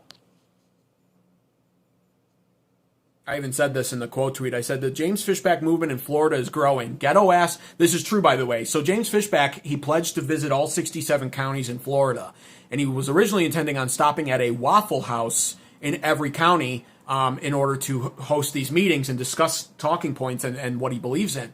And Waffle House was tolerating it for a little while, but ultimately he wound up standing up against Israel, the war for Israel in the Middle East, and Waffle House had him trespassed from all businesses, all their properties in Florida. He can no longer use them to host his meetings or eat in a Waffle House anymore. He was banned outright. IHOP wound up messaging him. I think he shared a picture of his DMs, and but then he ate at IHOP, and then they kicked him out too. So now he was at a Denny's. Hopefully Denny's is smarter than this and won't kick him out. But that is true. Waffle House, ghetto ass Waffle House can't stop him by banning him from all locations. IHOP can get cold feet all they want. Denny's was mobbed with people, mostly young people, which is the most encouraging thing to see. The GOP needs about 699 more James Fishbacks to run for various government positions. I pray with all my soul that he wins and is elected as governor of Florida. But even if he comes up short this time, his vastly growing support funded strictly by grassroots origins and purely by good, honest Americans is a sign of the changing times in America. It's changing for the best. This is why it's critical to not take the black pill. We can fix America. We just need to get more active and involved like James Fishback is doing. And the GOAT himself liked it. The GOAT himself, James Fishback, which it says I am following him, though. I've been following him. I don't know why it said that. But the GOAT himself liked it. Much love to James Fishback. I want to show you guys videos, and I want to show you guys examples of what James Fishback stands for, coming from his own mouth, his own policies, and what he plans to implement in Florida, some of which will have a nationwide effect, in my opinion, if he gets elected as governor of Florida. Just take a look at some of his stuff. First and foremost, this right here, massive support of this. He says, as governor, I'll ban Palantir from all government contracts. Now, I've covered at length what Palantir here is. It's a Peter Thiel funded business that uses AI to essentially create a surveillance state. And once again, this is not something boomers understand.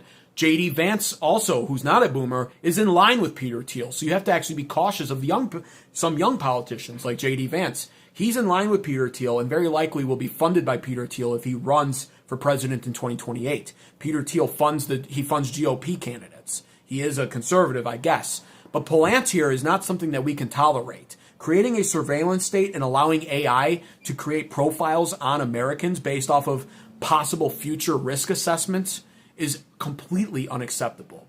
And Trump is not somebody who's going to either grasp this concept or care about it, really, because big money is supporting it, and boomers, they think all technology is a good thing. And so they hear that. Trump, no doubt, being president for legacy's sake, probably hears about stuff like this and thinks, oh, AI is great. It's going to be the next industrial revolution. Sure, I'm in support of it. He shouldn't be.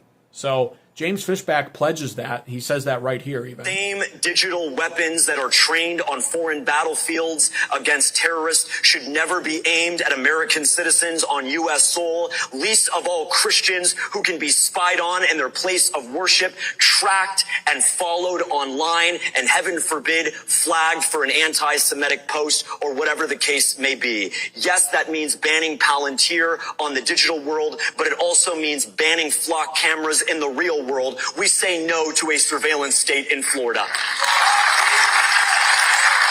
Awesome. Just awesome. I love it. I literally love it. If you threaten our Here's campaign, another one. A little bit of a backstory here. So you don't think the guy's crazy on a campaign trail. He received some sort of a credible threat at his actual residential home in Florida, which is the home that he also has his campaign staff working out of, I believe, at times too. And I guess somebody showed up and fired shots at his house, if I remember correctly. So this was his response to that. if you threaten our campaign, if you lay hands on a single one of our volunteers, if you come back to this home and our staff, our volunteers are working hard, we're not waiting for the police. We're going to shoot you with an AR-15, sight on scene, 5.56. Yeah! Woo! That's what we're going to do. It's very simple. Shall not be infringed. We have a right to self-defense as this campaign. We will never compromise that right. Hell yeah. Yeah! If you threaten our campaign... Here's another one. And this is so important, this one too. This is another an increasingly good selling point for somebody like James Fishback, especially in light of everything that's happening now overseas, once again in the Middle East and Iran. And if you're really paying attention to world news, if you're really paying attention to what some of our own politicians are starting to advocate for, then you understand why the term anti-Semite is starting to be thrown around even more, right? I compare it to the equivalent of the liberal left and the BLM movements. You know, they want to call us racists and fascists. Well, now we have what seemingly appears to be this woke right sect of the Conservative Party forming, where anytime you criticize anything centered around Israel, you're now an anti-Semite. I've experienced this. And I'm not an anti-Semite by its true definition. I'm just critical of this war, and I'm critical of some of the actions Israel has taken. Nevertheless, I've been told that I love Hitler. I should just come out as a Hitler lover and a Nazi for that. I've been told I'm an anti-Semite for that. And it's really getting annoying, actually. And it's also starting to move us down a different path as conservatives, where they're going to wind up pushing for censorship over being an anti-Semite. They're going to justify it in this way. I think that's becoming more obvious in time, with some even prominent Israel politicians now even openly stating on our news channels that the First Amendment needs to be restricted for the sake of protecting Israel and the Jews. I can pull up that video on a different stream, but it's out there now. And, you know, this is becoming sadly a more prominent talking point for people who support Israel, and it shouldn't be. It defeats the entire purpose of free speech. James Fishback addresses it right here. Is Netanyahu a war criminal? Did Israel commit genocide? If you say either of those statements in public, you could be convicted of anti-Semitism. Criticizing a foreign government or any government is always protected under our Constitution. Our founding fathers fought and died for that right, and I'll never let anyone steal it from you. My name is James Fishback, and I'm running for Florida governor because Florida is our home, America is our birthright, and we can criticize whom we please. Bottom line, that's the truth. That's what America's founded on, and we should have the right to criticize anybody and anything. That is what free speech is. It protects the speech you don't like as much as it does protect the speech you do like. And I am starting to see that as a trend within the Jewish community, the pro-Israel lobbies, the Christian Zionists. That's a topic I'll be covering likely this Sunday, as well as conservatives who are in support of Israel. You're allowed to take those stances. You're allowed to believe in the greater Israel nation. You're allowed to think this war is wonderful. I simultaneously am allowed to say this war is fucking stupid. I don't trust the Israeli intel that we have on the weapons of mass destruction that were reportedly being developed in Iran. I compare it to Iraq 2.0. I am allowed to have those stances and should be able to say that without falsely being accused as an anti-Semite or a Hitler lover or a neo-Nazi. All of those I am not. And it is really annoying that is happening. And I do believe, like I said, that is being used deliberately more often for a future setup where we could see these crimes punishable now. In fact, on some college campuses even, they have punished students for speaking out against Israel. So it's already kind of happening, just not necessarily being criminalized. But students have been expelled on college campuses for this. That's completely unacceptable.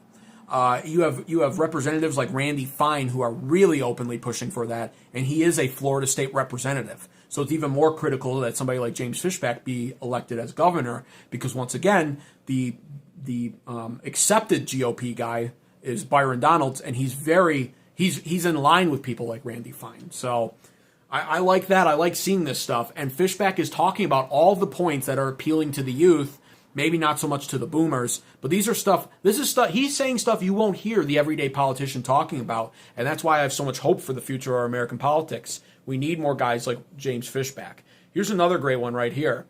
Once again, you will not hear conservatives talking like him. People, yes, are frustrated with the Democratic Party establishment, but they're also really pissed at Republicans who just whine, put out strongly worded letters. There's no arrest. There's no accountability. Our country is being auctioned off before our eyes, and all Republicans can seem to do is go on Fox News and make jokes about Kamala Harris or Barack Obama instead of actually fighting for the heritage and birthright of our nation. Heritage and birthright of our nation. My soul rejoices in hearing those words, because what is it that the Republicans nowadays want to talk about? Well, I just showed you that Speaker Mike Johnson video just a couple of minutes ago here, when it came to me making my point about this Trump administration no longer supporting mass deportations. Why? Well, it's because they don't care about me. They don't care about people who look like me. They care about now losing the Mexican and Latino vote. The grand old party seems to be focused on everybody other than its main voter base. And the bottom line is its main voter base is majority white and it's majority American men. And when do you ever hear politicians talking about that demographic? They don't. Your vote's constantly being taken advantage of and taken for granted because they just assume you'll toe the party line. So it's refreshing to hear my birthright, my heritage being discussed. It's refreshing to hear that we've had that auctioned off by politicians of the past, right? You won't hear Republicans talking about that, though. And so, again, this is very refreshing to see clips like this. 2009 Lifeguard says, I hope Fishback has good security cameras, no kidding, and no hotel rooms with balconies. Yeah, that's a dank joke right there, but so true, Lifeguard, so true. And I pray for the safety of people like James Fishback, for sure. We need this guy to get elected. I wanted to show this one, too. Punishing the perpetrators and co-conspirators of the Epstein files is a must. Without Pam Bondi.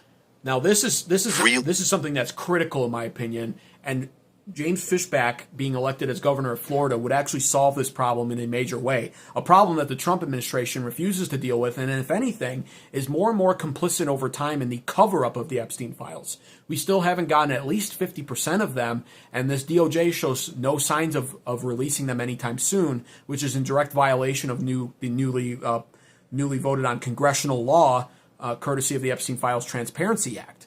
This administration they don't care, and if anything, like I said, they're covering it up on purpose because of who's in those files. And that means no justice for actual victims of the Epstein Island and of Jeffrey Epstein himself.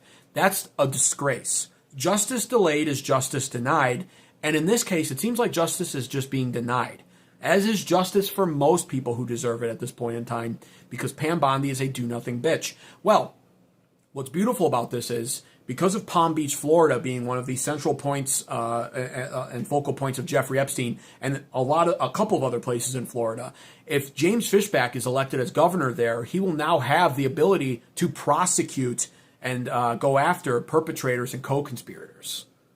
I'm really upset with how Pam Bondi and the establishment DC Republicans have handled this whole thing. Yes. What I would do as governor is very simple. I would reopen these investigations. I would assign a statewide sex crimes prosecutor. You're a Florida resident or any of these crimes that were committed in Florida, we're going to throw the book at you. And capital sexual battery in Florida, believe it or not, has no statute of limitations. We don't need to change the law to reopen all these investigations. And looking through those files, a lot is talked about the island. The bigger island was not the one we think of. The bigger island was the island of Palm Beach. A lot of what we read in the files, a lot of those heinous, despicable crimes, not merely against women, against children, Joel, were committed in Florida. Capital sex bat, no statute of limitation. Assign a statewide sex crimes prosecutor. I don't care if there's a D next to your name or an R next to your name. That's right. Throw the book at you. And yes, public execution. It has never been ruled unconstitutional. It has never been ruled unlawful. I'm sure the ACLU will be clamoring to a federal judge to get an injunction. But we are going to get the gallows ready. High noon. This is unacceptable. And so, well, they say, well, what do you mean? What kind of society are we to execute someone publicly? A just one. A just one. Correct. That's right. What kind of society are we to allow men who victimized, raped, trafficked children to let them go, to not hold them accountable? I'm past the point of life in prison for these people. Not just for them to see justice, but to forever deter anyone, man or woman, from ever putting their hands on a child the way Epstein and his co-conspirators did. If we do this and we do it right, we can really deter and really discipline a society and say, look, we're not tolerating it. No one's talking about publicly executing somebody for stealing a Snickers bar. Right. No one's talking about that. What we're saying is, if you commit the most heinous crimes against children, that yes, we are going to hang you in the public square at high noon. Full. Completely agree. And part of the problem with our society is not just the fact that it's a two-tier justice system that is being maintained even by this Trump administration now, sadly, whether you want to own up to that fact or not or face the reality of that. But another part of the problem is we're just too soft on crime, especially heinous crimes like this. And I completely agree with them. Anybody, and I'm weary of capital punishment. Of course, it's a permanent punishment, obviously. So I always stand by the belief that it should be without a shadow of a doubt, as law should be and consequences should be handed out. Without a shadow of a doubt, it should be the most concrete of evidence that sends you to that point. But if it's there, then capital punishment is extremely appropriate for the co-conspirators and offenders of the Epstein files who are named in them, and that we can prove actually committed these heinous, disgusting acts. And we're not going to get that under an older boomer politician. We're not going to get that under the typical traditional conservative party of the modern age, because our politicians are soft. And quite honestly, our churches are soft. Our society is soft. And this detachment from the reality of consequences for your actions, which is due in part to the fact that America has abandoned a lot of its Christian values in favor of secularism and individualism and hedonism, combined with the fact that the law is quite simply not being upheld for upper class elites, right? It sets a bad precedent for everybody underneath that. That is a large part of the problem we're facing here, and why law and order is so important, but also simultaneously it's not being established correctly, and you're seeing more cases like this come to the light now. You know, P. Diddy was another example. Like how often is this happening behind closed doors?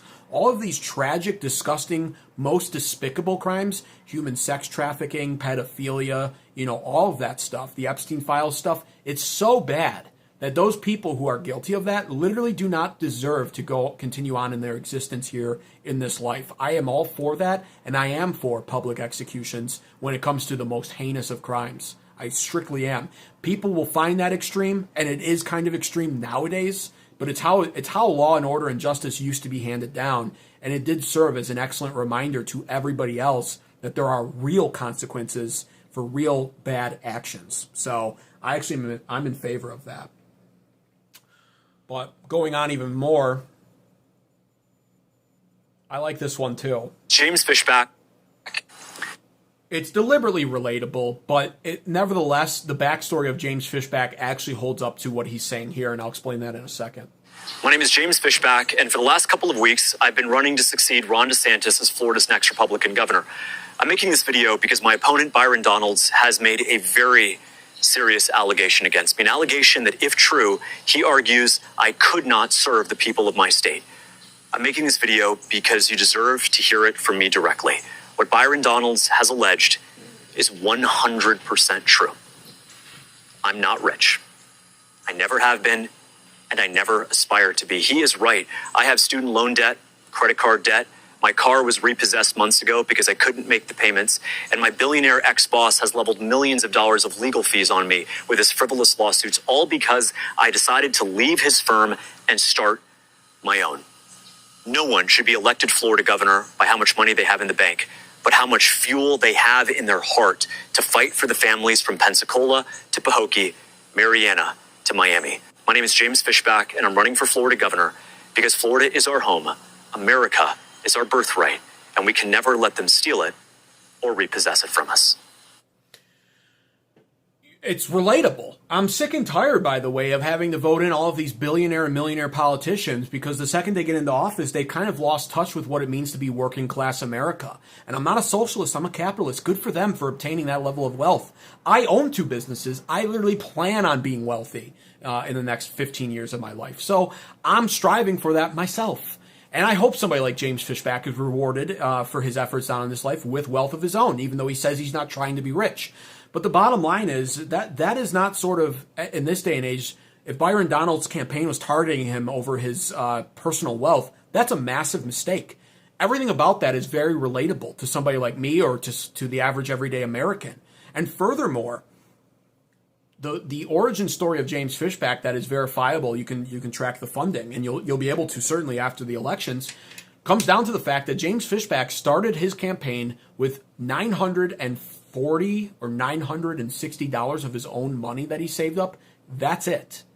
And his grassroots movement, he's taking no money from AIPAC or from what I can tell any other super PAC. His grassroots movement has now raised a quarter of $1,000,000 in a few short months. And he's on track to raise $1 million, and according to him, strictly grassroots, by Easter time. This is what you want to see happen with our politics. Yes, unfortunately, it takes millions of dollars nowadays, it seems, to run for high-end offices like governors or Congress or Senate. But if it's going to be that way, it should still take millions of dollars of everyday American donations from a grassroots movements in order to do so. It should not be millions of dollars because super PACs are influencing our politics too much, and so you have to pledge allegiance to a super PAC and grovel at their feet for millions of dollars. If you raise millions of dollars, it should only be from majority people in your Congress in your congressional district if you're running for Congress or governor, your state then, and that's it. That's really how it should go. So I like that. I like that even more. The fact that he doesn't have a lot of money to his name doesn't discredit him in any way. I'm not voting for somebody to run as governor to be a businessman once they get in necessarily, though good business sense is important. But what we see with somebody like Trump, who, like I said, has been bankrupt 6 times, but also was a very successful real estate mogul in New York City, so obviously has good business sense in some way. What you see when you elect a businessman is somebody who views Wall Street as Main Street, who views the stock market as the economy, who thinks H-1B visas are a good thing because corporations benefit from them at the expense of Americans, who wants to keep colleges in business because if they don't have Chinese students here, then they won't stay in business. That's a businessman, and that's sometimes not a bad thing, but for all of those previously stated reasons just now, that's why it's bad. And so for somebody like James Fishback to not be worth millions of dollars, other than the fact that he might raise that by Easter time now, which of course he's going to be using the vast majority of it for his campaign and expenses anyway, I think that's a good thing. I think that's a net positive. James Fishback is 31 years old. He's a young millennial. He, of course, hasn't lived a long enough life to even have developed wealth anyway. But what he is he's young, he's in touch, he understands what is plaguing young people, he's running for young people, he's an American Christian nationalist, and he goes as far as to be a Florida state nationalist at some points with some of his policies, which I like that as well. If you're running for governor of the state, then sure, to you, Florida should be the best state in America. But that's what he is. And he has his ear down to the ground, and he understands what the everyday American stands for and wants and needs, and especially with young people. So money be damned. I don't care. I just don't care. I like that. MMMM says, awesome, I'm glad you're streaming later. Are you allowed to say what time zone you're in? Love your stream, sir. Thank you. Appreciate that, MMMM. Yeah, I am streaming later these days. I stream... I try to stream. I just announce my streams from Eastern Standard Time. That's when that's the most standard time, I guess, Eastern Standard Time. And I try to stream like 9 p.m. But tonight was a little bit late. I started streaming at 10. So, anyways, I'm gonna wrap it up here. But another great example here. I'm just trying to show as much of this guy as possible because it's just.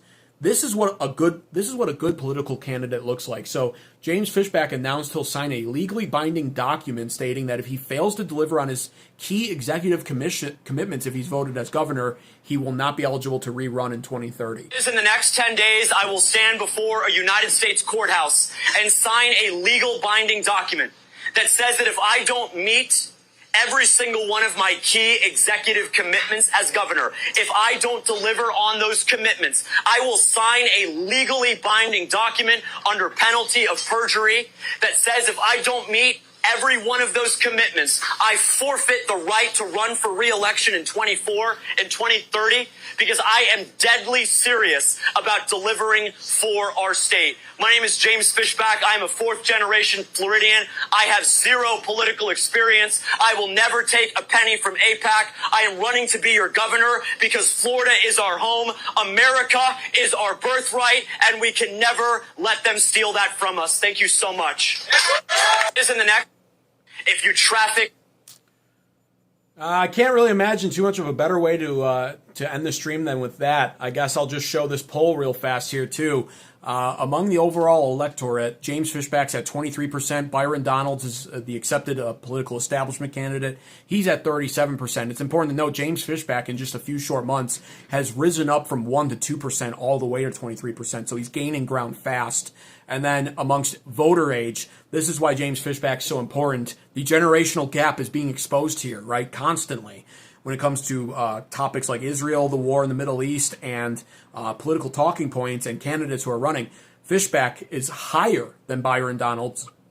Byron Donalds in a January 19th to 29th poll, 30% with the 18 and 29-year-olds. Byron Donalds just 25%. And that's really it. I also want to quickly point this out. This is kind of funny, but actually, I think brilliant. James Fishback will also be imposing a sin tax in Florida for OnlyFans girls because they're making a lot of money at it, and it's also kind of corrupting a lot of the feminine youth of our country and creating this bad imagery that you can just whore yourself out online to make money nowadays and that you don't need to contribute positively to society. So a sin tax, actually, I think is brilliant, and once again, I think young men are going to love that. So everything about James Fishback gives me hope. That's the bottom line here when it comes to what I wanted to address.